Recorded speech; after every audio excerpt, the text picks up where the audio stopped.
আসসালামু আলাইকুম সবাইকে, আশা করি মহান আল্লাহর অশেষ রহমতে সকলে অনেক ভালো আছো, সুস্থ আছো। তো আজকে আমরা শুরু করতে যাচ্ছি বীরশ্রেষ্ঠ নূর মোহাম্মদ পাবলিক কলেজ পিলখানা নির্বাচনী পরীক্ষা 2018। এটা যে টেস্ট পরীক্ষা ছিল 2018 সালে, সেটা বহু নির্বাচনী প্রশ্ন সমাধান করতে যাচ্ছি ফিজিক্সে। তাহলে চলো শুরু করা যাক। প্রথমে আমাদের বলেছে বলের ঘাতের একক কি। বলের ঘাতের একক কি? বলের ঘাতের একক কি? তো এখন এই বলের ক্ষেত্রে আমরা জানি বলটা কি, বল হচ্ছে F is equal to M A. তো এখন বলের ঘাত বলতে বোঝানো হয় যখন আমরা এই বলের মধ্যে এই এফ টি নিয়ে আসবো, এই জায়গায় এফ টি আনবো। তো এখন এখানে এফ টি কিভাবে আনবো? এফ টি আনবো হচ্ছে F is equal to M, জানি আমরা এ মানে হচ্ছে V minus U divided by T. তাহলে এখন এইখান থেকে টি এই পাশে নিয়ে আসা যায় সহজেই, F T is equal to M V minus M U. তাহলে এখান থেকে আমরা কি বুঝতে পারছি, এই বলের ঘাত বলতে বোঝায় হচ্ছে ভরবেগের পার্থক্য। মূলত কি বোঝায় বলের ঘাত বলতে বোঝাচ্ছে এই যে ভরবেগের পার্থক্যটাকে এই বলের সাথে যখন আমরা সময় গুণ করে দিচ্ছি, সেটাই এই বলের ঘাত হয়ে যাচ্ছে। তো এখন এই এমভি মাইনাস এমইউটা কি হবে? এই এমভির মান, এমভি যে একক সেটাও KG metre per second. KG হচ্ছে ভরের একক আর ভি হচ্ছে বেগের একক হচ্ছে মিটার পার সেকেন্ড।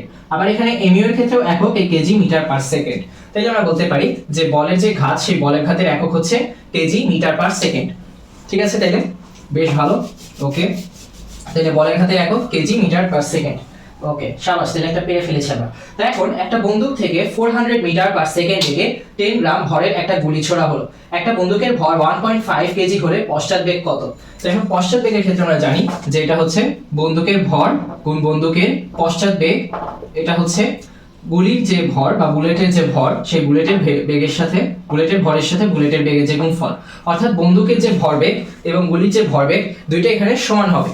ওকে, তো এখন এই দুইটা যেহেতু সমান, আমরা মানগুলো বসাই।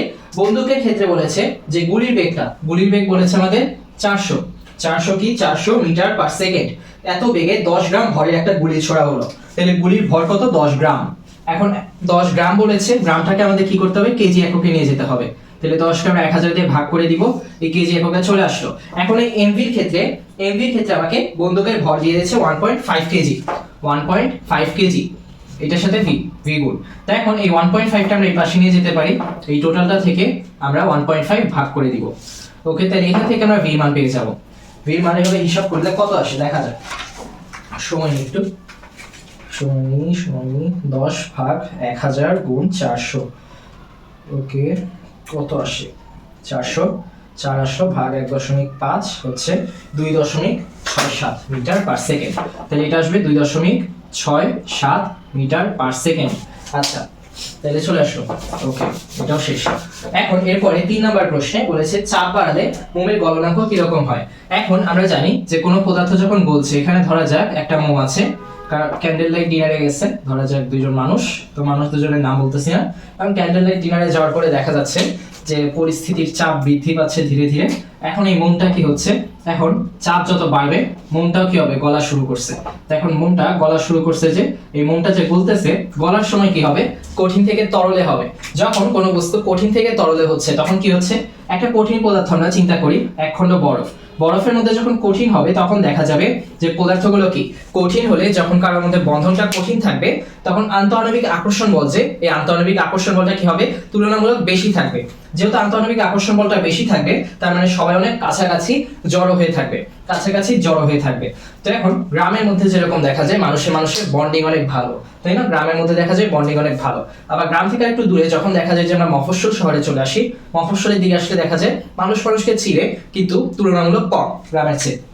ওইটা হচ্ছে তরলে দেখা যায় মানুষগুলো একটু দূরে থাকে, অর্থাৎ গলতে শুরু করলে কি হয়?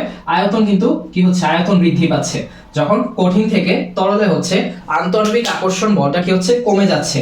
এই আকর্ষণ বলটা কমে যাচ্ছে, কমে গেলে কি? দূরত্ব বৃদ্ধি পাচ্ছে। দূরত্ব বৃদ্ধি পেলে কি হবে? এই কঠিনটা থেকে তরলে গেলে কি হবে? পদার্থটা ছড়িয়ে যেতে থাকবে, অর্থাৎ আয়তনে তখন কি হবে? বৃদ্ধি পাচ্ছে। কেন হচ্ছে? কারণ এই যে কঠিনে কিন্তু বন্ডটা ভালো ছিল, স্ট্রং ছিল, কিন্তু যখন এটা তরল হয়ে গেলে কি? বন্ডটা একটু দূরে সরে গেল।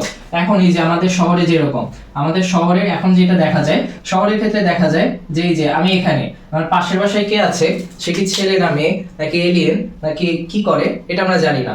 তবে অনেক ক্ষেত্রে দেখা যায় যে এরা বিটিএস বা হিরো আলম কারো গান শুনতেছে, ওই সময় গানের আওয়াজ আমাদের কানে ভেসে আসে। তাদের মেন্টালিটি সম্পর্কে আমরা বুঝতে পারি, কিন্তু এছাড়া দেখা যায় যে তাদের নাম ধাম কিচ্ছু আমরা জানি না। অর্থাৎ পাশাপাশি আছে কিন্তু অচেনার মতো থাকে, প্রতিবেশীকে চিনে না। এটা হচ্ছে এখন শহরের বৈশিষ্ট্য। গ্রামে দেখা যাচ্ছে যে পাশে থাকলেই ভাই, কিন্তু এখানে দেখা যাচ্ছে মানে গ্রামে দেখা যাচ্ছে 60 কিলোমিটার দূরে আসছে কেউ তো ভাই, তো এখানে কি দেখা যাচ্ছে 60 কিলোমিটার দূর তার হবে না, এখানে দেখা যাচ্ছে 2 মিটার দূরে আছে তাও নাম জানি না। তো এটা হচ্ছে বাষ্পীয় বা বায়বীয় অবস্থা বলা যায়। বাষ্প অথবা বায়বীয় অবস্থায় দেখা যায় যে দূরত্বটা কি হয়, বেড়ে যায়। দূরত্বটা কি হয়, বেড়ে যায়। দূরত্বটা বেড়ে যায়। আচ্ছা, তো এখন দূরত্ব বাড়লে কি আয়তন আরো বৃদ্ধি পাবে, কিন্তু এই যে কঠিন থেকে তরলে গেলে আয়তন বৃদ্ধি পাচ্ছে। এখানে মোমের ক্ষেত্রেও কি হবে, মোমটা যখন কঠিন থেকে তরল হবে কি হবে, আয়তন কিন্তু বৃদ্ধি পাবে। আয়তন বৃদ্ধি পাবে না, আয়তনটা বৃদ্ধি পাবে। তো এখন এই আয়তন যে বৃদ্ধি পাচ্ছে আমাদের কি বলছে, চাপ বাড়িয়ে দিছে। এখন আশেপাশে দিয়ে যদি চাপ বাড়িয়ে দেয়, চাপ বাড়িয়ে দিলে এই যে চাপ বাড়িয়ে দিছে, এখানে চাপ দিতেছে, চাপ বৃদ্ধি পাচ্ছে। চাপ বৃদ্ধি পেলে এই মোমটাকে ছড়াইতে পারবে। মোমের যে জায়গাটা আয়তনটা ছিল এটা তো ছড়িয়ে যাবে। আয়তন যদি বৃদ্ধি পায় কি হবে, অবশ্যই ছড়িয়ে যাবে, আমরা জানি। তো এখন আয়তন যদি ছড়াতে শুরু করলে কি হবে, ছড়াতে শুরু করলে দেখা যাবে যে এই যে চাপটা যে বাড়িয়ে দিছে সহজে কি ছড়াইতে পারবে, সহজে কিন্তু ছড়াতে পারবে না। তুমি একটা হালকা পাতলা কিছু মোটিভেশন দিলে একটা ছেলেকে যে তুমি যাও, তুমি অনেক ভালো কিছু করতে পারবা, ও বড় হওয়া শুরু করলো, ছড়াইতে শুরু করলো, কিন্তু ভালো মতো ছড়াতে পারবে না। কারণ কি, আশেপাশ থেকে মানুষজন চাপ দিতেছে ওকে। চাপটা যদি বেশি হয় ওর মোটিভেশনও কি লাগবে, বেশি লাগবে। আশেপাশ থেকে যদি পাশের আন্টি এসে একদম পছলানো শুরু করে যাবে, একদম শুরু করলো ধরা যাক, তো তখন কি হবে, মোটিভেশনটা ওই রকম বেশি দিতে হবে। তাইলে ওই মোটিভেশনটা যদি ও বেশি পায় তাহলে কি হবে, তখন ছড়াতে শুরু করবে। এই মোটিভেশন বেশি মানে কি, ওর গলনাঙ্ক বেশি হতে হবে। গলনাঙ্ক কি হবে, গলনাঙ্ক বেশি। গলনাঙ্ক বেশি মানে কি, তাপমাত্রা বেশি হতে হবে, তাপমাত্রারও বৃদ্ধি পাবে। অর্থাৎ আমি যদি চাপ বাড়াই তাহলে আমার গলনাঙ্ক কি হবে, বৃদ্ধি পাবে। তাহলে চাপ বাড়ালে কি হবে, গলনাঙ্ক বৃদ্ধি পাবে। আচ্ছা, তাহলে মোমের ক্ষেত্রে চাপ বাড়ালে কি হবে, গলনাঙ্ক বাড়বে। একটু বেশি বড় করে দেখালাম, আশা করি আর সমস্যা হবে না। এরপর স্মরণ গতি ত্বরণ সময়, এগুলোর সংজ্ঞা প্রদান করেন কোন বিজ্ঞানী। স্মরণ গতি ত্বরণ সময়, এটা অনেকেই দেখা যায় যে চোখ বন্ধ করে নিউটন দিয়ে আসে, কিন্তু নিউটন কিন্তু এই সূত্রগুলোর যে সংজ্ঞাগুলা এগুলা কিন্তু দেয়নি। এই যে এইটার যে সংজ্ঞাগুলা, এগুলোর সংজ্ঞাগুলা কে দিচ্ছে, সংজ্ঞা দিচ্ছে হচ্ছে গ্যালিলিও। সংজ্ঞা কে দিচ্ছে, গ্যালিলিও। তাহলে আমরা মাথায় রাখবো যে এই যে স্মরণ, তারপরে কি গতি ত্বরণ, স্মরণ গতি ত্বরণ। স্মরণ কি কি বলছিল, স্মরণ গতি ত্বরণ সময়। স্মরণ গতি ত্বরণ সময় এই প্রত্যেকটার সংজ্ঞা কে দিছে, গ্যালিলিও। প্রত্যেকটার সংজ্ঞা কে দিছে, গ্যালিলিও। আচ্ছা, তারপরে 200 সেন্টিমিটার কিউব আয়তন বিশিষ্ট একটা গোলাকার বস্তুর অর্ধেক পানিতে ডুবে গেছে। এখন ধরা যাক 200 সেন্টিমিটার কিউবে, এই যে টোটালটা হচ্ছে 200 সেন্টিমিটার কিউব। এই টোটালটা কত, টোটালটা হচ্ছে 200 সেন্টিমিটার কিউব। 200 centimetre cube. এটা কোন একটা মানুষ ধরতে পারো, যে মানুষটা হচ্ছে কারোর সাথে রাগ করছে, রাগ করে না খেয়ে হচ্ছে এই পানিতে ডুব দিছে। তো এখন পানিতে ডুব দিছিল হচ্ছে ধরা যাক ডুবে যাওয়ার জন্য, পদ্মা সেতু থেকে লাফ দিছে। তো কেন ডুবে যেতে চায়, ওই যে রাগ করছে, একটু মানবিমান তো হতেই পারে মানুষের মধ্যে। তো এখনকার মনে করো ক্লাস 4-এ পড়ে, তো ক্লাস 3-র সাথে কারোর সাথে কিছু করতে গেছে, তারপরে রাগ করে পানিতে লাফ দিছে। তো এখন এই লাফ দেওয়ার পরে দেখা গেছে যে ওর তো আরেক সমস্যা, ওর এখন এই প্রবতাই যে কে যেন প্যাসকেলের রাইস হচ্ছে যে আর্কিমিডিস আছে, যে এই প্রবতা জিনিসটা দিয়ে গেছে।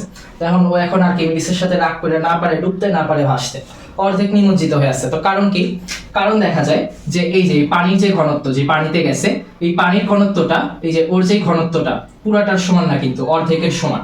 পানির ঘনত্বটা কি, ওর ঘনত্বের অর্ধেকের সমান। ওর ঘনত্বের অর্ধেকের সমান হচ্ছে এই পানির ঘনত্ব। তো এখন এখানে দেখা যাচ্ছে যে এই অর্ধেক ডুবে আছে। তো এখন আমাদের প্রশ্ন করেছে হচ্ছে অর্ধেক ডুবে আছে গোলকটি দ্বারা অপসারিত পানির ওজন কত।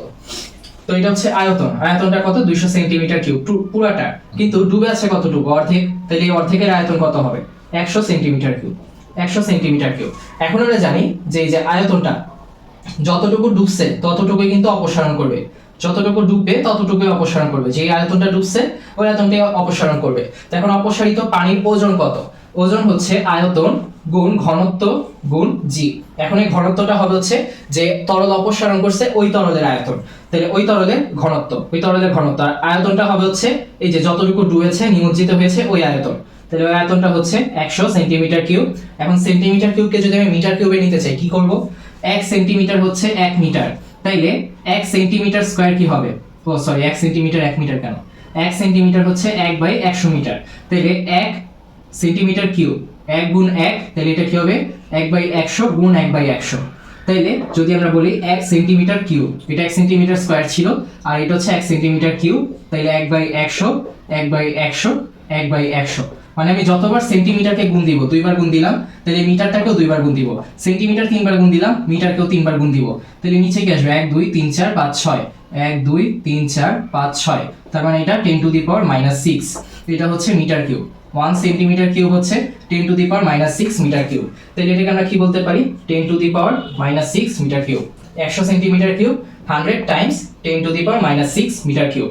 এটার সাথে এখন এই ঘনত্ব, পানির ঘনত্ব হচ্ছে 1000, আর এই যে জি অভিকর্ষ ত্বরণ, আমার নাম পাল্টে গেলেও এই অভিকর্ষণ ত্বরণ কিন্তু পাল্টাবে না, 9.80 থাকবে। তো আমার নাম তো যে হারে মানুষ পাল্টায়, এর জায়গায় ও, ওর জায়গায় ইউ, আচ্ছা যাই হোক, ওইগুলা দুঃখের কথা নিয়ে আলোচনা না করি।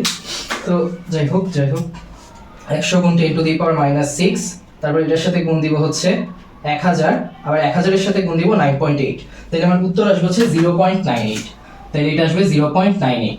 আচ্ছা, তো এটা কিভাবে দেখলাম হচ্ছে আমার যে অপসারণকৃত তরলের ওজন বের করতে বলছে। এই ওজন বের করার জন্য আমরা যেই পরিমাণ বস্তুটার, যে পরিমাণ মানুষটা যে পরিমাণ গ্যাসের ভিতরে নিমজ্জিত হয়েছে, ওইটার আয়তনের সাথে যেই তরলে নিমজ্জিত হয়েছে, এটা কিন্তু পানি, যেটার মধ্যে পড়ছে এই পদ্মার মধ্যে পড়ছে পানি। তো বুড়িগঙ্গায় যদি পড়তো তাহলে আর পানি বলা যেত না, ওইটার ঘনত্বটা আলাদা। তো এখন ওই বুড়িগঙ্গা তো অন্য জিনিস, তাই না? তো এখন এই পানিটা হচ্ছে, পানির যে আয়তন, পানির যে ঘনত্ব, সে ঘনত্বটা হচ্ছে 1000। এখন জি হচ্ছে অভিকর্ষ ত্বরণ, এই অভিকর্ষ ত্বরণ সবসময় 9.8 থাকবে। এখন W = v rho g কেন? কারণ আমরা জানি W হচ্ছে ওজন মানে হচ্ছে mg, আর m মানে কি? m মানে হচ্ছে v rho, m মানে v rho, m মানে v rho। আচ্ছা, এটাও তো এটা গেল।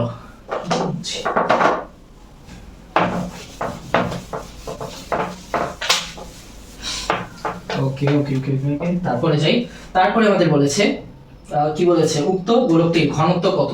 উক্ত গোলকের ঘনত্ব হবে হচ্ছে, এই যে আমরা দেখেছি গোলকটার অর্ধেক ডুবেছে, কোথায় ডুবেছে? পানিতে।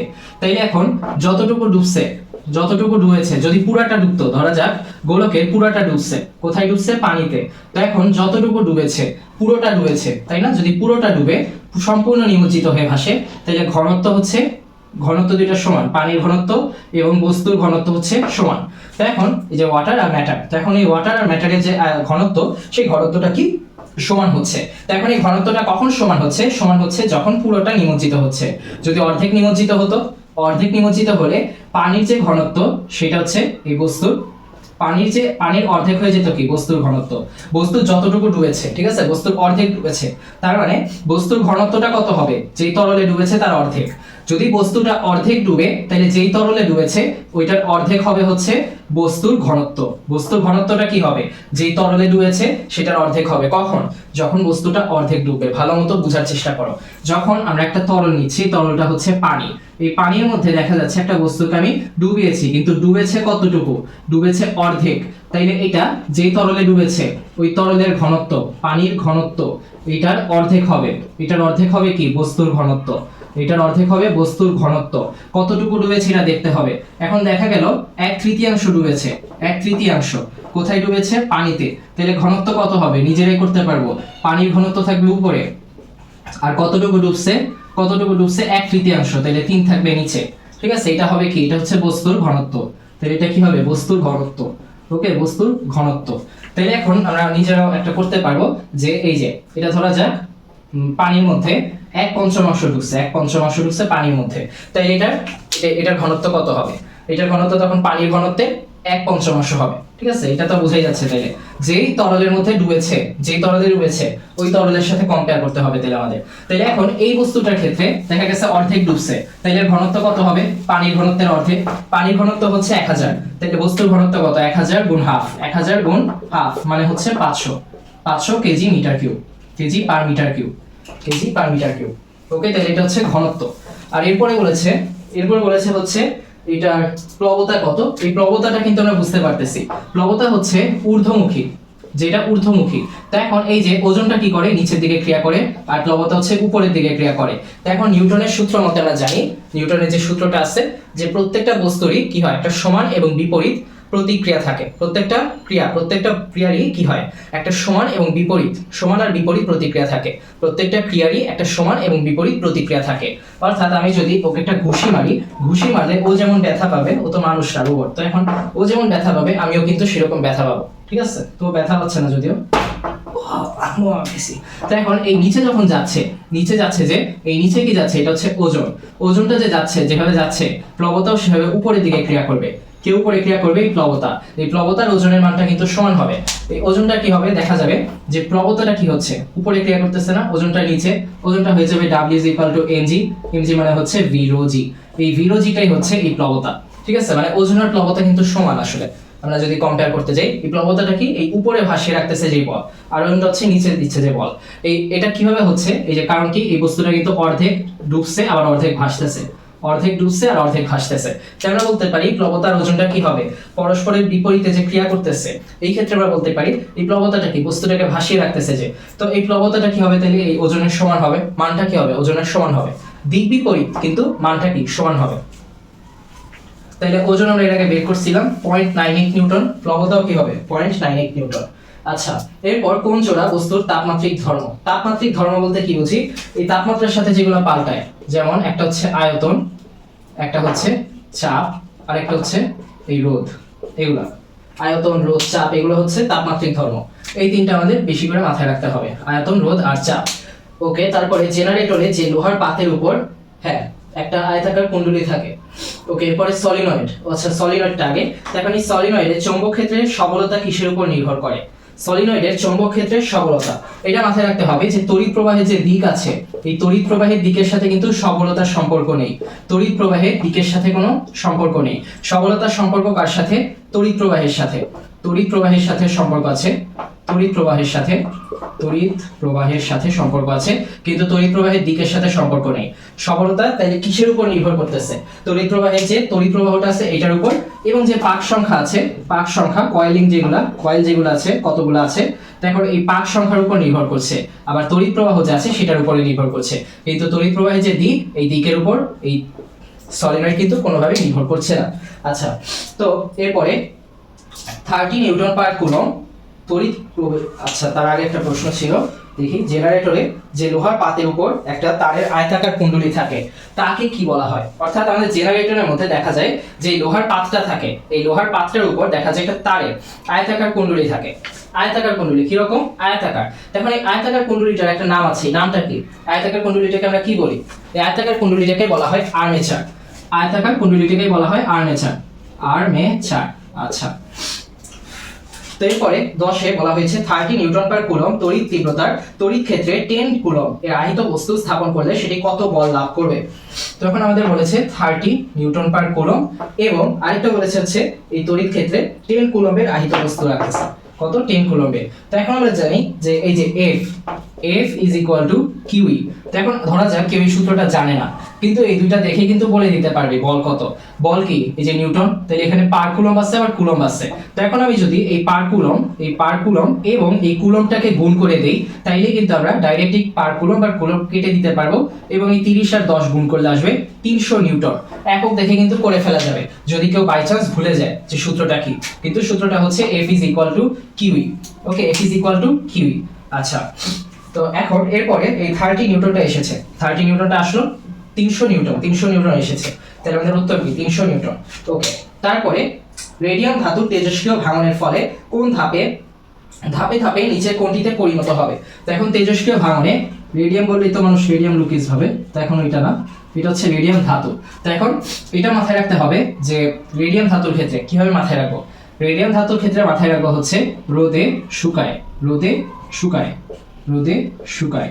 রোদে শুকায় মানে হচ্ছে রোদ দিয়ে হচ্ছে রেডিয়াম, বোঝাই যাচ্ছে, আর শুকায় দিয়ে হচ্ছে সীসা। রোদে শুকায়, রোদে শুকায়, রেডিয়াম সীসায়, রেডিয়াম সীসায়। তাহলে রোদে শুকায় মানে হচ্ছে রেডিয়ামের তেজস্ক্রিয় ভাঙনে রেডিয়াম থেকে কি হবে? ধাপে ধাপে সীসা উৎপন্ন হবে। রেডিয়াম থেকে কি হবে? ধাপে ধাপে সীসা উৎপন্ন হবে। আচ্ছা, ওকে, তারপরে কি করা যায়? তারপরে দেখা যায়, তারপরে হচ্ছে কোনটির আপেক্ষিক রোধের মান সবচেয়ে কম? আপেক্ষিক রোধের কয়েকটা চারটা বিশেষ করে মাথায় রাখতে হবে সবচেয়ে বেশি। একটা হচ্ছে রূপা। রূপাটা মোটামুটি গুরুত্বপূর্ণ, এটা হচ্ছে 1.6 টাইমস 10⁻⁸ ওহম মিটার। তো এখন এটার পরে কি আছে? এটার পরে আছে হচ্ছে তামা। তামাটা হচ্ছে 1.7 টাইমস 10⁻⁸ ওহম মিটার।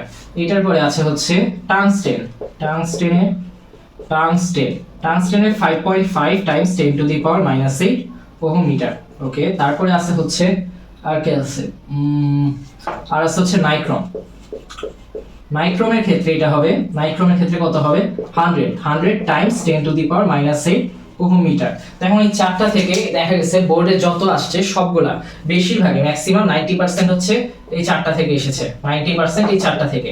তো এখন বিশেষ করে এই যে টাংস্টেনটা দেখেছিলাম 2018 সালে এসেছিল, আবার এই নাইক্রোমেরটা, নাইক্রোম আর টাংস্টেন দুটাই হচ্ছে অনুধাবনের ক্ষেত্রে গুরুত্বপূর্ণ।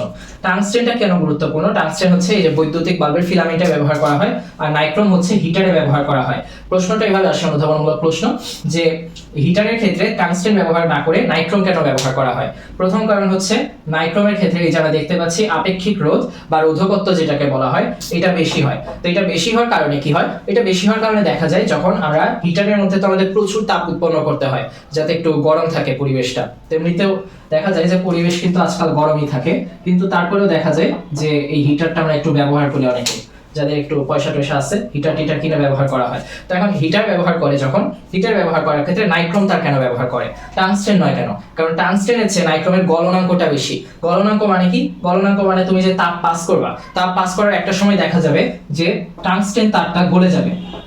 গলে গেলে কি হতে পারে, গলে গেলে দেখা যাবে যে বিদ্যুৎ যে পাস হইতেছে, এই তড়িৎ প্রবাহ পাস হওয়ার সময় দেখা যাবে যে আগুন ধরে যাবে। আগুন ধরে যাবে যখন এই বাইরের যে নিরাপদ তারটা আছে, এখানে টাংস্টেন নাইক্রোম ব্যবহার করে যে তার বানানো হচ্ছে, টাংস্টেনটা ব্যবহার করে যদি বানানো হয়, সেটা দেখা যাবে যে ক্ষয় হয়ে যাবে। ক্ষয় হওয়ার পরে এই বিদ্যুৎ প্রবাহটা থেকে বাইরে স্ফুলিঙ্গ সৃষ্টি হয়ে দেখা যাবে যে আগুন ধরে যাবে। এই আগুন ধরে গেলে তখন কি বাসার মধ্যে দেখা যাবে যে জি বাংলায় যেরকম কান্নাকাটি হয় না অনেক সময়, যে উড়ে বাবা বাঁচাও বাঁচাও, তো এরকম বাঁচানোর মতো করে আওয়াজ করবে, কিন্তু এই আগুন থেকে আর কেউ বাঁচাইতে আসবে না। কারণ কি, সবাই তো ফিজিক্স পড়ে না, তাই না? তো এই জন্য যারা ফিজিক্স পড়ে তারা কি করছে, নাইক্রোম তার দিয়ে বানাইছে। নাইক্রোম তার দিয়ে বানানোর কারণে নাইক্রোমের গলনাঙ্ক বেশি, তাই বিদ্যুৎ যদি উল্টাপাল্টা করেও তাও বাইরে বের হইতে পারে না, ঠিক আছে? বাসার ভেতরেই বন্দি থাকে। দেখো বাসার ভেতরেই বন্দি থাকে, কারণ কি, নাইক্রোমের গলনাঙ্ক বেশি, সহজেই তার গলে না। তাই বিদ্যুৎ স্ফুলিঙ্গ থেকে এই যে আগুন ধরে যাওয়ার যে ঘটনাটা, বিব্রতকর পরিস্থিতি বা অপ্রীতিকর পরিস্থিতি, এটাও সৃষ্টি হয় না। তাই আমরা হিটারে নাইক্রোম তার ব্যবহার করি। আবার টাংস্টেনটা কোথায় ব্যবহার করি তাইলে? টাংস্টেন ব্যবহার করা হয়েছে বৈদ্যুতিক বাল্বে, বৈদ্যুতিক বাল্বে এই লাইট উৎপাদনের জন্য, মানে যে আলোক শক্তি, এটাকে তাপ শক্তি থেকে আলোক শক্তিতে রূপান্তরিত হচ্ছে। ওকে, তাহলে এই চারটা হচ্ছে আমাদের মাথায় রাখতে হবে। সবচেয়ে কম কোনটা? সবচেয়ে কম হচ্ছে রূপা। ওকে ওকে ওকে। তারপরে 10, 11, 12, 13 13তে একটা শব্দের পর্যায়কাল দিয়ে দিছে। পর্যায়কাল দিয়ে দিছে হচ্ছে পর্যায়কাল 5.8 টাইমস 10 টু দি পাওয়ার -4। তারপরে বেগ হচ্ছে বেগ বা ভেলোসিটি হচ্ছে 320 মিটার পার সেকেন্ড। তো এখন এই শব্দের তরঙ্গ দৈর্ঘ্য কত? তো এখন আমরা টির সাথে আমরা জানি যে তরঙ্গ দৈর্ঘ্য হচ্ছে ল্যামডা। ল্যামডার জন্য সংকেতটা ল্যামডা কি? ল্যামডার জন্য কেমনে লেখে? হ্যাঁ ভুলে গেছি। ল্যামডা কিভাবে লেখে? ও হ্যাঁ, এই যে হবে। এসব শর্ট সিলেবাসে ছিল না, ভুলে গেছি ল্যামডা কেমনে লেখে। তো এখন ল্যামডা হচ্ছে আমরা জানি যে f lambda is equal to v, তাহলে lambda is equal to v divided by f। তো এখন এই ল্যামডা হচ্ছে v ডিভাইডেড বাই f। তাহলে এখন আমরা f বের করতে হবে। f টা আমাদের কাছে দেওয়া নেই, ল্যামডাও নেই, f ও নেই। f কিভাবে আনবো? এই t থেকে আনবো। আমরা জানি f is equal to 1 divided by t, তাহলে 1 divided by 5.8 times 10 to the power -4 is equal to এই যে f, 1 ডিভাইডেড বাই t, এটাই হচ্ছে f। এইখান থেকে f এর যে মান আসবে ওই মানটা আমরা এখানে বসিয়ে দিব, 320 divided by 1 divided by 5.8 times 10 to the power -4, এবং পুরোটা হিসাব করলে দেখা যাবে যে উত্তর আসছে 0.19 মিটার। তাহলে উত্তর কত আসবে? 0.19 মিটার। আচ্ছা, তারপরে পি টাইপ অর্ধপরিবাহী তৈরিতে ভেজাল হিসেবে কত যোজি মৌল ব্যবহার করা হয়? যোজি মানে কত যোজনীর মৌল ব্যবহার করা হয়। তো এটা কেমিস্ট্রি, এটা ফিজিক্স। তো ফিজিক্সের ক্ষেত্রে আমাদের জানতে হবে যে পি টাইপ অর্ধপরিবাহী যে আছে, পি টাইপ অর্ধপরিবাহীর একটা মূল উদাহরণ হচ্ছে সিলিকন আর অ্যালুমিনিয়াম। সিলিকন হচ্ছে মেইন উপাদান হিসেবে ব্যবহার করা হয়, এর যোজনী হচ্ছে 4, এবং এর সাথে ভেজাল হিসেবে বা অপদ্রব্য হিসেবে ব্যবহার করা হয় অ্যালুমিনিয়াম। অ্যালুমিনিয়ামের যোজনী হচ্ছে 3। তাইলে এখানে যে 4 যোজি সিলিকনের সাথে 3 যোজি অ্যালুমিনিয়াম ভেজাল বা অপদ্রব্য হিসেবে ব্যবহার করা হয়। তাহলে মাথায় রাখতে হবে কি, পি টাইপ অর্ধপরিবাহীতে মেইন হচ্ছে 4 যোজি এই যে সিলিকনটা, এবং এটার সাথে 3 যোজি অর্ধপরিবাহী ব্যবহার করা হয়। 3 যোজি এটা অর্ধপরিবাহী হচ্ছে সিলিকন। আচ্ছা, তো এটার সাথে ভেজাল ব্যবহার করা হয়েছে অ্যালুমিনিয়াম 3 যোজি। তাহলে অর্ধ যোজিটা মানে 4 যোজি, যেটা 4 যোজি হচ্ছে অপদ্রব্য, 4 যোজি হচ্ছে অর্ধপরিবাহী, আর 3 যোজি হচ্ছে অপদ্রব্য। 4 যোজি হচ্ছে অর্ধপরিবাহী হচ্ছে 4 যোজি, আর অপদ্রব্য হচ্ছে 3 যোজি। অর্ধপরিবাহী হচ্ছে 4 যোজি আর অপদ্রব্য হচ্ছে 3 যোজি। এটা হচ্ছে পি টাইপ অর্ধপরিবাহীতে। ওকে, তো তারপরে 1 টেরাগ্রাম সমান কত গ্রাম? 1 টেরাগ্রাম আমরা এটা জানি যে ডক্টর হেক্টর কিলা মেগালোডন কিল মেগালোডন গিগলিং টেরর পেটস এক্সাইটেড। ওকে, তো এখন এখানে এই যে এটা হচ্ছে 1, এটা 2, এটা 3, তারপর এটা হচ্ছে 6, এটা হচ্ছে 9, তারপর এটা হচ্ছে 12, এটা 15, এটা হচ্ছে 18। তাহলে এর মধ্যে এই যে টেরা হচ্ছে টেররের মধ্যে আছে, এটা হচ্ছে টেরা। তাহলে 12 হচ্ছে 10 টু দি পাওয়ার 12। এই 10 টু দি পাওয়ার 12 তে নির্দেশ করা হয় হচ্ছে 1 টেরাগ্রাম। 1 টেরাগ্রাম এটা হচ্ছে 10 টু দি পাওয়ার 12 গ্রাম। 1 টেরাগ্রাম তাহলে কত হবে? 1 টেরাগ্রাম মানে 10 টু দি পাওয়ার 12 গ্রামের সমান। তাহলে এটা দিয়ে হচ্ছে আমি মনে রাখি, অনেকে সরাসরি মুখস্থ রাখতে পারে, ঠিক আছে? একটা সময় দেখবেন নিজে এমনি মুখস্থ হয়ে গেছে। যদি এগুলো নিয়ে বেশি এমসিকিউ প্র্যাকটিস করো, প্র্যাকটিস কি করে? প্র্যাকটিসটা হচ্ছে তোমাকে রিলেট করতে সাহায্য করে। তো প্র্যাকটিস যত করবা ততই রিলেট করতে পারবা। একটা প্রশ্ন দেখলে তখন মনে হবে যে এটা তো আমি যখন ডাইপার পড়তাম তখন করে আসছি, ঠিক আছে? বা যখন ফিডার খাইতাম করে আসছি। তো এরকম একটা সময় মনে হওয়া শুরু করবে যে সব প্রশ্নই তো পারি। এটাই হচ্ছে মজা। পুরোটা শেষ করার পরে যখন এই যে টেস্ট পেপার সলভ করে মানুষ, এটাই হলো আসল মজা, যে সব দেখলে রিলেট করা যায়। তো প্রথম যেটা করে অনেকে, দেখা যায় যে আগে বই ধরার আগেই টেস্ট পেপার কিনে ফেলছে, কিনে উল্টানো শুরু করছে, দেখে যে সব চাইনিজ ভাষায় লেখা। পরে মনে হয় যে বাংলায় তো পারি না, চাইনিজ কেমনে করবো। তো এটার পরে আমাদের আছে হচ্ছে একটা এখানে দিয়ে দিছে, দেখা যাক কি দিছে। এরকম দিছে, এখানে এফ দিছে হচ্ছে কত? এফ দেয় নাই।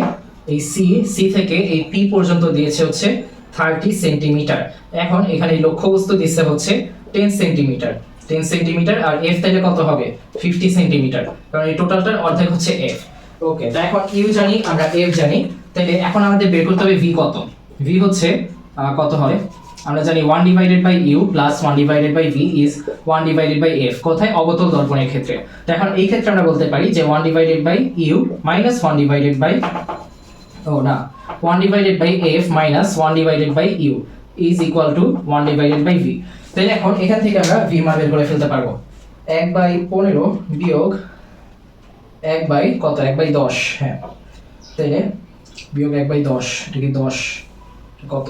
ইউ কই রাখা? ও ইউ হচ্ছে 30।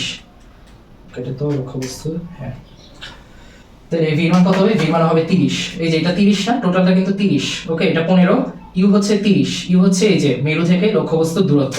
তাহলে এটা হচ্ছে 1 divided by 15 minus 1 divided by 30 is equal to কত হয়?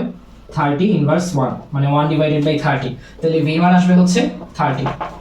আর এটা কিন্তু এত হিসাব না করলেও হয়, কারণ কি? আমরা জানি যে এখানে সিতে আছে, যদি সিতে থাকে কোনো লক্ষ্যবস্তু, সিতে থাকলে তার বিম্ব কই হবে? সিতেই হবে। এটা রশ্মি চিত্র দিয়ে মিলানো যায়, আবার এমনি মনেও পড়ে যাবে একটা সময় কি রশ্মি চিত্র আঁকলাম এটা। যাই হোক, মাস্টার পিস হইছে। তো এরপরে যাই না, এরপরে গেলে দেখা যাবে যে আমাদের বলেছে ওই লক্ষ্যবস্তু এফ সি এর মাঝখানে রাখলে প্রতিবিম্ব কিরকম হবে। এটা হচ্ছে এফ আর এটা হচ্ছে সি, এটার মাঝখানে রাখলে কিরকম হবে? এটার মাঝখানে যদি লক্ষ্যবস্তু থাকে তাহলে কি হবে? তাহলে যে এদিক দিয়ে যাবে, যাওয়ার পরে হচ্ছে এদিক দিয়ে যাবে। ওকে, তারপরে আবার এদিক দিয়ে যাচ্ছে, তারপরে আবার এদিক দিয়ে যাবে। দেখা যাবে যে এটা কেমন আঁকলাম জানি না, তবে আসলে হওয়ার কথা হচ্ছে এই পিছন দিয়ে আসতে পারে, আবার পিছন দিয়ে উপরে আসলে আবার পিছে চলে যাবে। তাহলে পিছে চলে গেলে দেখা যাবে যে একটা পর্যায়ে এটা কি হচ্ছে? একটা পর্যায়ে এটা দেখা যাচ্ছে যে এই বক্রতার কেন্দ্রের বাইরে গিয়ে কোথাও মিলিত হবে। বক্রতার কেন্দ্রের বাইরে, কিন্তু আবার অসীমেও যাবে না, অসীমের আগেই মিলবে, ঠিক আছে? একটা না একটা পর্যায়ে মিলিত হবে। এখন মাঝখান থেকে আঁকায় অত ভালো লাগতেছে না, মানে বোঝা যাচ্ছে না স্পষ্ট, কিন্তু আমরা বুঝতে পারবো। আর একটু ভালো করে এঁকে দেখি। এখন এই যে এখানে হচ্ছে এফ, এখানে এফ আর এখানে সি। এখন এখানে হচ্ছে এফ আর সি মাঝখানে আছে। এফ আর সি মাঝখানে থাকলে, এই মাঝখানে যদি থাকে তাহলে এই মাঝখানে আসবে, আবার এই মাঝখানে থাকলে এই মাঝখানে আসবে।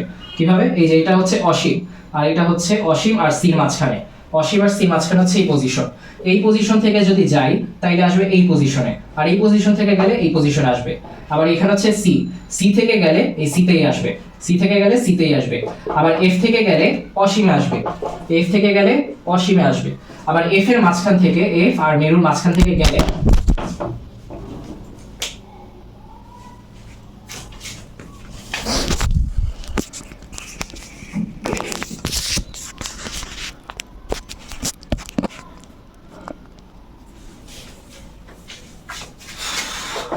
ওকে, তো এখন এই যে এফ আর এই যে মেরু, এফ আর মেরুর মাঝখান থেকে যখন যাবে তখন কই যাবে? তখনই পিছে যাবে। তখন এই পিছে চলে যাবে, দর্পণের পিছে যদি এখান থেকে যায়, তাইলে আমরা বুঝতে পারতেছি কি এফ আর সি মাঝখান থেকে যখন যাবে তখন কই যাবে, সি আর অসীমের মাঝখানে। অসীম থেকে গেলে যাবে এফ এ, অসীম থেকে গেলে যাবে এফ এ, আর এফ থেকে গেলে যাবে অসীমে। তারপর সি থেকে গেলে সিতেই থাকবে, এফ থেকে গেলে অসীমে, আর সি এফ এর মাঝখান থেকে গেলে অসীম আর সির মাঝখানে, অসীম আর সির মাঝখান থেকে গেলে সি আর এফ এর মাঝখানে। ঠিক আছে, তো এটা দেখলেই বোঝা যাবে অনেকটা আয়নার মতো, একটা থেকে এক পাশে, এটা থেকে এক পাশে। ওকে, তাহলে আমাদের বলছে সি আর এফ এর মাঝখান থেকে গেলে এই পাশে আসবে, কিন্তু এখান থেকে যখন এখানে যাবে তখন কি হবে, বিম্বটা বড় হবে। এখান থেকে এখানে গেলে কি হবে, বিম্ব বড় হবে, আর এখান থেকে এখানে গেলে বিম্ব সাধারণত ছোট হয়। তো এই সময় আমরা দেখব যে এই যে এফ থেকে যে যাচ্ছে বা সি আর এফ এর মাঝখান থেকে যে যাচ্ছে, তখন দেখা যাবে যে বিম্বটা কি হবে, বিবর্ধিত হবে। যখন এই যে ডান থেকে বামে যাচ্ছে বিম্ব কি হচ্ছে, বিবর্ধিত হচ্ছে। তাহলে এখানে বিম্ব হবে বিবর্ধিত, আর এটা অবশ্যই দর্পণের এই পাশে আছে যেহেতু, তাই আমরা কি বলতে পারি, এটা হচ্ছে বাস্তব। বিম্ব বিবর্ধিত, তারপর বিম্ব বাস্তব, এবং অবশ্যই আমরা কি বলতে পারি, উল্টো। উল্টো, ওকে, উল্টো। আচ্ছা, তাহলে গেল এটা, বিবর্ধিত বাস্তব উল্টো হবে কোথায়, সি আর এফ এর মাঝখানে থাকে। আচ্ছা, তারপরে আমাদের বলেছে ভরবেগের মাত্রা কোনটি। ভরবেগ, ভরের মাত্রা হচ্ছে m আর বেগের মাত্রা হচ্ছে lt ইনভার্স 1। তাহলে ভরবেগের মাত্রা mlt ইনভার্স 1। বল ও বেগের গুণফল কোনটি। বল ও বেগের গুণফল, বল ও বেগের গুণফল, বল এবং বেগের গুণফল। তাহলে বল মানে হচ্ছে ma আর এটা হচ্ছে v। তাহলে a মানে কি, এটা হচ্ছে m, তারপর a, তারপর হচ্ছে h, তাই না। তাহলে এখন a মানে কি, a মানে হচ্ছে v minus U divided by t, এটার সাথে আবার v গুণ, তাই না। তাহলে এখন এখান থেকে আমরা কি বলতে পারি, এখান থেকে আমরা দেখতেছি যে এটা হচ্ছে m, এটা a, এটা v, তাই না, m a v। তো এখন এত কষ্ট করা লাগবে না, আমরা এটা একক দিয়ে করে ফেলতে পারবো। এটার একক হচ্ছে কেজি, এটা হচ্ছে metre per second, metre per second square, metre per second square ত্বরণ। তারপর এটা হচ্ছে metre per second, metre per second, তাই না। এখান থেকে আমরা বলতে পারি কেজি, তারপরে হচ্ছে এই যে মিটার হচ্ছে দুইবার, তাহলে এটা হচ্ছে মিটার স্কয়ার। আবার এখানে সেকেন্ড হচ্ছে 1 2 3 বার, তাহলে এটা সেকেন্ড পার কিউব। তাহলে এখন KG metre square second per cube.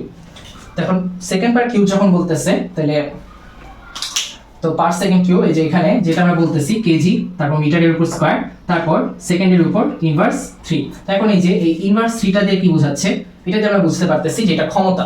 ক্ষমতা কেন, কারণ এই যে কেজি মিটার স্কয়ার, তারপর এই যে KG metre square per second square, এটা দিয়ে আমরা বুঝাই হচ্ছে শক্তি বা কাজ, শক্তি বা কাজ, শক্তি বা কাজ।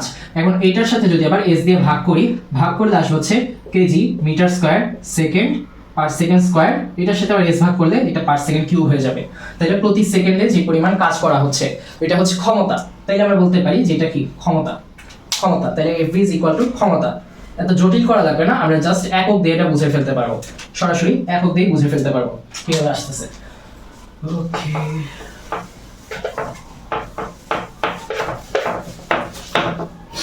তারপরে আসি বল ও বেগের গুণফল শেষ। এখন বিকৃতির একক কোনটি। বিকৃতি বলতে বোঝাচ্ছে এই যে ধরো একটা প্লাস্টিকের বোতল নিয়েছো তুমি, তো প্লাস্টিক না, এটা অ্যালুমিনিয়ামের বোতল হয়ে গেছে। তো ধরো যাক এটা প্লাস্টিকের বোতল। তো এখন এই প্লাস্টিকের বোতলটাকে কেউ হাতে ধরে আসতে মনে করো, হাতে ধরার পরে একটু স্টাইল করে এর মনে করো একটু মুড়ে দিব, ঠিক আছে। তো তারপরে কি হলো, প্লাস্টিকের বোতলটা দেখা গেল যে মুমূর্ষু অবস্থায় আছে, এখন মুমূর্ষু অবস্থায় আছে। তো এখন এই ক্ষেত্রে এটাকে আমরা কি বলতে পারি, এটাই হচ্ছে বিকৃতি, এটাই বিকৃতি। তারপর এই বিকৃতিটা যে হচ্ছে একটা বোতলের ক্ষেত্রে, এই বিকৃতিটা যে হলো, এই বিকৃতিটা কিভাবে হলো, এই বিকৃতিটা হচ্ছে এই তার অবস্থানের যে পরিবর্তনটা হচ্ছে, এইটা বিকৃতিটা হচ্ছে স্বাভাবিক অবস্থায় যেরকম ছিল সেটা থেকে সে পরিবর্তিত হলো। একটা বস্তুকে আমরা চাপ বা সংকুচিত করে বা প্রসারিত করে বা যেভাবে হোক আমরা কোনো না কোনো ভাবে তার স্বাভাবিক অবস্থান পরিবর্তন করেছি। তাহলে পূর্বের অবস্থান, এই পূর্বের অবস্থান স্বাভাবিক অবস্থান, এটার একটা তুলনা করা হয়। আর বর্তমান যে অবস্থাটা আছে সেই অবস্থা এবং এই স্বাভাবিক অবস্থা, এটা একটা তুলনা করা হয়। এই তুলনাটা আমরা অনুপাতের মতো করতে পারি। তো অনুপাতের মতোই দেখা যায় বেশিরভাগ ক্ষেত্রে করা হয়। তাহলে অনুপাত মানে কি, দুইটা একই রাশি, যদি একই রাশি, এই রাশি এই রাশি, এটা সিরিয়াল ছিল না, রাশি তার নাম। তো ওই মনে করো এটা এর নামও রাশি, এই যে যার রাশি তার নাম, এটাও রাশি তার নাম। তো এখন দুইটা রাশি তার নাম যদি আমরা কাটাকাটি করি, দুইটাই রাশি কাটাকাটি করার পরে কি থাকে, শুধু সাংখ্যিক মানটা থাকে, সাংখ্যিক মানটা থাকবে, শুধু যে সাংখ্যিক মানটা আছে সেই সাংখ্যিক মানটা থাকবে। তাইলে যদি খালি সাংখ্যিক মান থাকে তাহলে একক কই থাকবে, দুইটা রাশি যত আমরা কাটাকাটি করলাম, এই যে একক ছিল, দুইটা একক যদি একই থাকে, দুইটা একক কাটাকাটি করলে আর কি থাকে, কিছু থাকে, কিছুই থাকে না, দুইটা একই তখন বাদ। তাইলে যদি আমরা একই ক্ষেত্রে, একই রাশির ক্ষেত্রে দুইটা অনুপাতের তুলনা করি, তাহলে ওইটা কি, কোনো একক থাকবে না, কোনো একক থাকবে না, কোনো একক থাকবে না। কর্মদক্ষতার ক্ষেত্রে আরেকটা বিখ্যাত প্রশ্ন এটা, কর্মদক্ষতার একক নাই কেন। কর্মদক্ষতার একক নাই কেন? এটা হচ্ছে খ নাম্বারের প্রশ্ন। কারণ হচ্ছে কর্মদক্ষতা হচ্ছে আমরা জানি যে লভ্য কার্যকর শক্তি, লভ্য কার্যকর শক্তি, লভ্য কার্যকর শক্তি, লভ্য কার্যকর শক্তি ভাগ মোট প্রদত্ত শক্তি, মোট প্রদত্ত শক্তি, মোট প্রদত্ত শক্তি। বা তাইলে এখন লভ্য কার্যকর যেটা আর মোট প্রদত্ত যেটা, এই দুইটার হচ্ছে একটা কি বলা যায় রেশিও বা অনুপাত। এই অনুপাতের সাথে আমরা 100% গুণ করে দিলে তাই হচ্ছে ক্ষমতাটা পাই, মানে যে কর্মদক্ষতাটা এটা পাই। তো এই কর্মদক্ষতার ক্ষেত্রে আমরা দেখতে পাচ্ছি দুইটা একই রাশির ভাগ করা হচ্ছে বা অনুপাত হিসেবে প্রকাশ করা হচ্ছে। সেই ক্ষেত্রে আমরা কি বলতে পারি যে এককগুলো থাকবে সেই এককগুলোকে কাটাকাটি, তো কাটাকাটি হলে কোনো একক থাকবে না, এই জন্য কর্মদক্ষতারও কোনো একক নাই। তারপর আর কি আছে? আর কেউ কি বাকি আছো? হ্যাঁ, কে সর্বপ্রথম ভ্যাকুয়াম টিউব আবিষ্কার করে? ভ্যাকুয়াম টিউব সবার আগে কি আবিষ্কার করে? এটা কি এডিসন? এডিসন কিন্তু এডিসন কি? এডিসন হচ্ছে লাইট বাল্ব, যে এটা আবিষ্কার, লাইট যেটা লাইট এটা আবিষ্কার করছে, তাই না? বাতি, বৈদ্যুতিক বাতি, এই বৈদ্যুতিক বাতি যেটা, সেই বৈদ্যুতিক বাতি আবিষ্কার করছে হচ্ছে এডিসন। বৈদ্যুতিক বাতি, বৈদ্যুতিক বাতি। তারপরে আরেকজন যে আছে মার্কনি। মার্কনি হচ্ছে আমরা অনেকেই ভাবি আসলে এটা কমপ্লেক্স, এটা এখন কথা না বলাই ভালো। এখন মার্কনি আবিষ্কার করেছে হচ্ছে বেতার বা রেডিও, রেডিও যেটা। তাহলে এখন এই রেডিও আবিষ্কার করছে কি? মার্কনি। আর এডিসন আবিষ্কার করছে বৈদ্যুতিক বাতি। তো এখন এরপরে যেটা আছে সেটা হচ্ছে ফ্লেমিং। ফ্লেমিং, তাইলে এই ফ্লেমিং আছে, এই ফ্লেমিং এর আপাতত বাদ রাখলাম। তারপরে কি আছে? লি ডে ফরেস্ট বা লি দা ফরেস্ট। আচ্ছা, এটা গেল হচ্ছে জন অ্যামব্রোস ফ্লেমিং। তারপর হচ্ছে লি ডে ফরেস্ট বা লি ডে ফরেস্ট, লি ডে ফরেস্ট। লি ডে ফরেস্ট কিসের জন্য বিখ্যাত? ট্রায়োড। লি ডে ফরেস্ট কিসের জন্য বিখ্যাত? ট্রায়োড। তারপর ফ্লেমিং, জন অ্যামব্রোস ফ্লেমিং, উনি কিসের জন্য বিখ্যাত? এখন আমাদের বলছে ভ্যাকুয়াম টিউব কে আবিষ্কার করছে, এই তিনটা তো আমরা জেনে গেলাম। তাহলে ভ্যাকুয়াম টিউব বাকি আছে, ভ্যাকুয়াম টিউব কে? এই ফ্লেমিং। ফ্লেমিং কি? ভ্যাকুয়াম টিউব আবিষ্কারের জন্য বিখ্যাত। তাহলে এই চারটা আমরা এখন জেনে গেলাম। তাহলে এই লি ডে ফরেস্ট আর ফ্লেমিং কি? ভ্যাকুয়াম টিউব হচ্ছে ফ্লেমিং আর লি ডে ফরেস্ট হচ্ছে ট্রায়োড। ওকে, তাহলে জন অ্যামব্রোস ফ্লেমিং কি করছে? এই ভ্যাকুয়াম টিউব আবিষ্কার করেছে। আচ্ছা, তারপরে রক্তাল্পতা রোগের চিকিৎসায় কোনটা ব্যবহার করা হয়? অ্যানিমিয়া। তো এখন এটা হচ্ছে ওই রক্তের ক্যান্সার, লিউকেমিয়া, তারপরে হচ্ছে এই রক্ত স্বল্পতা বা রক্তাল্পতা, এটার ক্ষেত্রে আমরা ব্যবহার করি হচ্ছে ফসফরাস 32। ফসফরাস 32। এখন রসায়নের ক্ষেত্রে আরেকটা বিখ্যাত প্রশ্ন আছে, যেটা হচ্ছে কৃষি ক্ষেত্র আর চিকিৎসা ক্ষেত্র উভয় ক্ষেত্রে ব্যবহার করা হয় এই আইসোটোপ কোনটা? এটা হচ্ছে P32। কৃষি ক্ষেত্রে গাইগার মোলার কাউন্টারের মধ্যে, আবার দেখা যায় যে চিকিৎসা ক্ষেত্রে লিউকেমিয়া বা রক্তাল্পতার ক্ষেত্রে এটা ব্যবহার করা হয় কোনটা? P32 যে আইসোটোপ আছে এটা, P32 আইসোটোপটা ব্যবহার করা হয় কাজে। ওকে, তারপরে ফুসফুসের ক্যান্সার নির্ণয় করা যায় কোন রশ্মির সাহায্যে? এক্স-রে রশ্মির সাহায্যে। এক্স-রে রশ্মি, এক্স-রে দিয়ে অনেক কাজ করা যায়। এদের মধ্যে একটা ক্যান্সারও আছে, সেই ক্যান্সারটা অনেক ইম্পর্টেন্ট, এটা হচ্ছে ফুসফুসের ক্যান্সার। ফুসফুসের ক্যান্সার, ফুসফুসের ক্যান্সার। তাহলে ফুসফুসের ক্যান্সার নির্ণয় করা যায় কোনটা দিয়ে? এক্স-রে দিয়ে। ফুসফুসের ক্যান্সার নির্ণয় করা যায় এক্স-রে দিয়ে। ওকে ওকে। শপিং মলে নিরাপত্তার কাজে কোনটা ব্যবহার করা হয়? উত্তল দর্পণ। কারণ কি? কারণ কি উত্তল দর্পণ কেন ব্যবহার করে? কারণ আমরা যখন উত্তল দর্পণটা নিব, ধরা যাক এটা কোনো একটা উত্তল দর্পণ, উত্তল দর্পণটা নিলে কি হবে? উত্তল দর্পণে দেখা যাবে যে এই যে কিংকং, আমাদের কিংকং আছে, কিংকং ভাইকে তখন লিলিপুটের মতো লাগবে, কিংকং ভাইকে লিলিপুটের মতো লাগবে।